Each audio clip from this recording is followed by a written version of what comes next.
जय लक्ष्मी नारायण जी की। भगवान विष्णु जी की यह कथा, माँ लक्ष्मी जी की यह कथा जो आपके सम्मुख हम लेके आ रहे हैं, उसे कृपया ध्यान पूर्वक सुने। एक बार भगवान विष्णु के मन में धरती पर घूमने की इच्छा हुई और वह अपनी यात्रा की तैयारी में लग गए। स्वामी को तैयार होता देखकर माता लक्ष्मी ने पूछा, आज प्रातःकाल स्वामी आप कहाँ जाने की तैयारी में जुटे हो? भगवान विष्णु जी ने कहा, लक्ष्मी मैं धरती लोक पर घूमने जा रहा हूँ। कुछ समय चिंतन करके माता ने कहा, हे देव, अगर आपकी आज्ञा हो तो क्या मैं भी आपके साथ आ सकती हूँ? भगवान विष्णु ने 2 पल सोच विचार कर फिर कहा, एक शर्त पर तुम मेरे साथ आ सकती हो। तुम धरती पर पहुंचकर उत्तर दिशा की ओर नहीं देखोगी। इस शर्त से माता लक्ष्मी सहमत हो गई। प्रातः माता लक्ष्मी और भगवान विष्णु धरती पर पहुंचे। उसी समय सूर्य देवता आगमन हुआ। माँ लक्ष्मी भगवान विष्णु को दिया वचन भूल गई। माँ लक्ष्मी भगवान विष्णु को दिया अपना वचन भूल गई। धरती की सुंदरता को देखकर माता लक्ष्मी अत्यंत प्रसन्नचित हुई और भगवान विष्णु को दिया वचन भूल गई। धरती को देखती देखती कब उत्तर दिशा की ओर देखने लगी, पता ही नहीं चला। उत्तर दिशा में मैं माता लक्ष्मी को एक बहुत ही सुंदर बगीचा नजर आया और उस तरफ से भीनी भीनी खुशबू के साथ बहुत ही सुंदर सुंदर फूल खिले थे। यह एक फूलों का खेत था। माता लक्ष्मी बिना सोचे समझे उस खेत में चली गई और एक सुंदर सा फूल तोड़ लाई। जब माता लक्ष्मी भगवान विष्णु के पास वापस आई तो भगवान विष्णु की आंखों में आंसू थे। भगवान विष्णु ने माता लक्ष्मी से कहा, किसी से बिना पूछे उसका कुछ भी नहीं लेना चाहिए, और इसके साथ अपना वचन भी याद दिलाया। माता लक्ष्मी को अपनी भूल का पता चला तो उन्होंने भगवान विष्णु से इस भूल की माफ़ी मांगी। भगवान विष्णु ने कहा, तुमने जो भूल की है उसकी सज़ा तो तुम्हें ज़रूर मिलेगी। जिस माली के खेत से तुमने बिना पूछे फूल तोड़े हैं, यह भी एक प्रकार की चोरी है। इसलिए तुम 3 साल तक माली के घर नौकर बनकर रहोगी। इसके बाद मैं तुम्हें बैकुंठ वापस बुलाऊंगा। माता लक्ष्मी ने चुपचाप सर झुकाकर वचन स्वीकार कर लिया। माता लक्ष्मी एक गरीब औरत का रूप धारण करके उस खेत के मालिक माधव के झोंपड़ी पर गई। माधव ने पूछा, बहन तुम कौन हो और इस समय तुम्हें क्या चाहिए? तब माता लक्ष्मी ने कहा, मैं एक गरीब औरत हूँ, मेरी देखभाल करने वाला कोई नहीं, मैंने कई दिनों से खाना भी नहीं खाया, मुझे कोई भी काम दे दो और मैं तुम्हारे घर का काम भी कर दिया करूँगी। बस मुझे अपने घर में एक कोने में आसरा दे दो। माधव बहुत ही अच्छे दिल का मालिक था, उसे दया आ गई, लेकिन उसने कहा, बहन मैं तो बहुत ही गरीब हूँ, मेरी कमाई से मेरे घर का खर्च मुश्किल से चलता है, लेकिन अगर मेरी 3 की जगह 4 बेटियाँ होती तो मैं न मैं तो भी मैं गुजारा करता। जैसा रूखा सूखा हम खाते हैं उसमें खुश रह सकती हो तो बेटी अंदर आओ। माता लक्ष्मी को अपनी झोंपड़ी में शरण दे दी और माता लक्ष्मी 3 साल उस माधव के घर पर नौकरानी बनकर रही। जिस दिन माता लक्ष्मी माधव के घर आई थी, उस दिन से दूसरे दिन ही माधव को इतनी आमदनी हुई, उसने एक गाय खरीद ली। धीरे धीरे माधव ने काफ़ी ज़मीन खरीद ली और सबने अच्छे अच्छे कपड़े भी बनवा लिए और फिर एक बड़ा पक्का घर भी बनवा लिया और बेटियों और बीबी ने गहने भी बनवा लिए।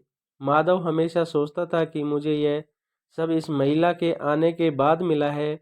इस बेटी के रूप में मेरी किस्मत बदल गई है।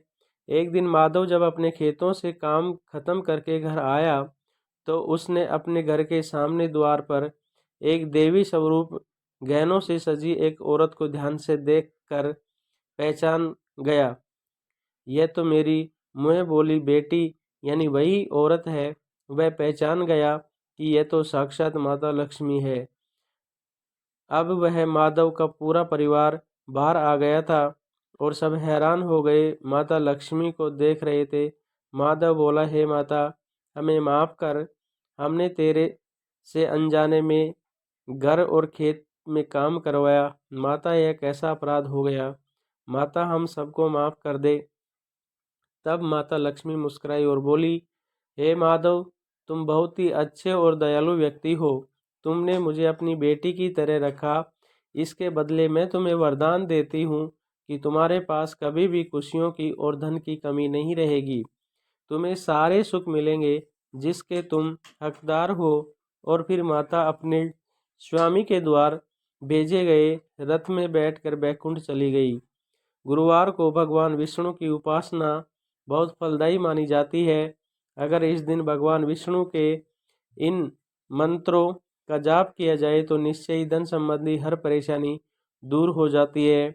ओम भूरिदा भूरि देहिनो माद्रम भूर्याव्र भूरि गेन्द्रीन्द्र दितस्सि। हे भूरिदा, तुम वीर वृताहन पुरुषों द्वारा सुने गए हो। आओ और हमारी पूजा करो। हे राधासी, हे लक्ष्मीपति भगवान विष्णु, आप महादानी हो। आप एक सामान्य दान दाता ही नहीं बल्कि बड़े दानी हैं। इस संसार में कहा जाता है कि जो हर जगह से निराश हो गया हो, आपके पास से कभी भी खाली हाथ नहीं जाता। आप उसकी इच्छा पूरी करते हो। हे भगवान विष्णु, उसी तरह मेरे भी आर्थिक समस्या से मुक्ति दिलाओ। सर्पसैया का शांतिपूर्ण रूप कमल नाभि देवताओं का भगवान, वह ब्रह्मांड का आधार है और आकाश जैसा दिखता है। कमल नेत्र लक्ष्मीकांत योगियों के ध्यान के लिए सुलभ है। मैं सभी लोगों के एकमात्र स्वामी विष्णु की पूजा करता हूँ जो इस संसार के भय को दूर करते हैं। भगवान विष्णु को जगत पालक कहा जाता है। वे पूरी दुनिया के पालनहार हैं। इसीलिए हमेशा पीले फूल व पीला वस्त्र उन्हें अर्पित करने चाहिए और इस मंत्र से उनका स्मरण करना चाहिए। इससे जीवन में सकारात्मक विचारों और घटनाओं का विकास होता है।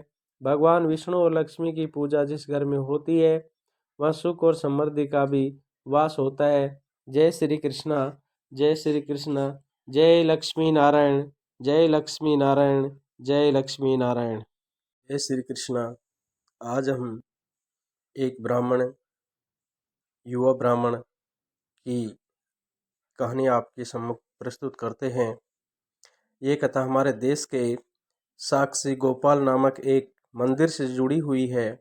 कथा के अनुसार एक बार दो ब्राह्मण वृंदावन की यात्रा पर निकले। उनमें से एक वृद्धा और दूसरा जवान था।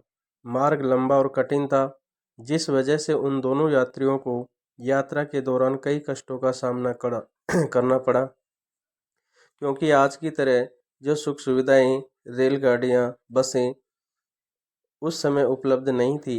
यात्रा के दौरान युवा ब्राह्मण ने वृद्ध व्यक्ति की खूब मदद की, जिसकी वजह से वृंदावन पहुंचकर उस वृद्ध ब्राह्मण ने उस युवा ब्राह्मण से कृतज्ञता जताते हुए कहा कि हे युवक, तुमने मेरी खूब सेवा की है। मार्ग में जो भी कठिनाइयाँ आई हैं उनमें आपने मेरी बहुत मदद की है, जिसके सहारे मैं आज वृंदावन में पहुंच गया। मैं तुम्हारा अत्यंत कृतज्ञ हूँ। इस सेवा के बदले मैं तुम्हें पुरस्कार देना चाहता हूँ। पर उस युवा ब्राह्मण ने पुरस्कार लेने से मना कर दिया, जिसके बाद वृद्ध व्यक्ति हठ करने लगा। फिर उस वृद्ध व्यक्ति ने अपनी जवान पुत्री का विवाह उस ब्राह्मण युवक से करने का वचन दिया। ब्राह्मण युवक ने वृद्ध व्यक्ति को समझाया कि ऐसा नहीं हो सकता, क्योंकि आप बहुत अमीर हैं और मैं तो बहुत गरीब हूँ। फिर भी वृद्ध व्यक्ति अपनी हट पर अड़ा रहा और फिर कुछ दिन तक वृंदावन में रहने के बाद दोनों घर लौट आए। वृद्ध व्यक्ति ने सारी बातें घर पर आकर बताई कि उसने अपनी बेटी का विवाह एक ब्राह्मण से तय कर दिया है। इस पर पत्नी को यह सब मंजूर नहीं था। वह उस वृद्ध पुरुष की पत्नी ने कहा कि अगर आप मेरी पुत्री का विवाह उस युवक से करेंगे तो मैं आत्महत्या कर लूँगी। कुछ समय व्यतीत होने के बाद ब्राह्मण युवक को चिंता होने लगी कि वृद्ध अपने वचन को पूरा करेगा या नहीं। फिर ब्राह्मण युवक ने काफ़ी दिनों तक इंतजार करने के उपरांत जब ब्राह्मण युवक से रहा नहीं गया तो वह ब्राह्मण युवक उस वृद्ध व्यक्ति के पास गया, उसको अपना वचन याद करवाया। वो वृद्ध पुरुष मौन रहा और उसे डर था कि वह अपनी बेटी का विवाह इससे करवाता है तो उसकी पत्नी अपनी जान दे देगी। वृद्ध पुरुष ने कोई उत्तर नहीं दिया। तब ब्राह्मण युवक ने उसका दिया हुआ वचन याद करवाने लगा। तभी वृद्ध ब्राह्मण के बेटे ने उस ब्राह्मण युवक को यह कहकर घर से बाहर निकाल दिया कि तुम झूठ बोल रहे हो, तुम मेरे पिता को लूटने के लिए आए हो। फिर ब्राह्मण युवक ने कहा कि ये सारे वचन तुम्हारे पिताजी ने शिवगृह के सामने दिए थे। तब वृद्ध व्यक्ति का ज्येष्ठ पुत्र, जो भगवान को नहीं मानता था, युवक को कहने लगा कि अगर तुम कहते हो कि भगवान इस बात के साक्षी हैं तो यहीं सही, अगर भगवान प्रकट होकर ये साक्ष्य दें कि मेरे पिता ने वचन दिया है तो तुम मेरी बहन के साथ विवाह कर सकते हो। तब युवक ने कहा, हाँ, मैं भगवान श्री कृष्ण से कहूँगा कि वो साक्षी के रूप में आए। उसे भगवान श्री कृष्ण पर पूरा विश्वास था कि भगवान श्री कृष्ण उसके लिए वृंदावन से जरूर आएंगे। फिर अचानक वृंदावन की मूर्ति से आवाज़ सुनाई दी कि मैं तुम्हारे साथ कैसे चल सकता हूँ, मैं तो मात्र एक मूर्ति हूँ। तब उस युवक ने कहा कि जब मूर्ति बात कर सकती है तो साथ भी चल सकती है। तब भगवान श्री कृष्ण ने युवक के समक्ष एक शर्त रख दी कि तुम मुझे किसी भी दिशा में ले जाना, मगर तुम पीछे पलटकर नहीं देखोगे। तुम सिर्फ मेरे नुपुरों की ध्वनि से ही ये जान सकोगे कि मैं तुम्हारे पीछे आ रहा हूँ। युवक ने उनकी बात मान ली और वृंदावन चल पड़े। जिस नगर में जाना था वहां पहुंचने के बाद युवक को नुपुरों की ध्वनि आनी बंद हो गई। युवक ने धैर्य न धरकर पीछे मुड़कर देख लिया।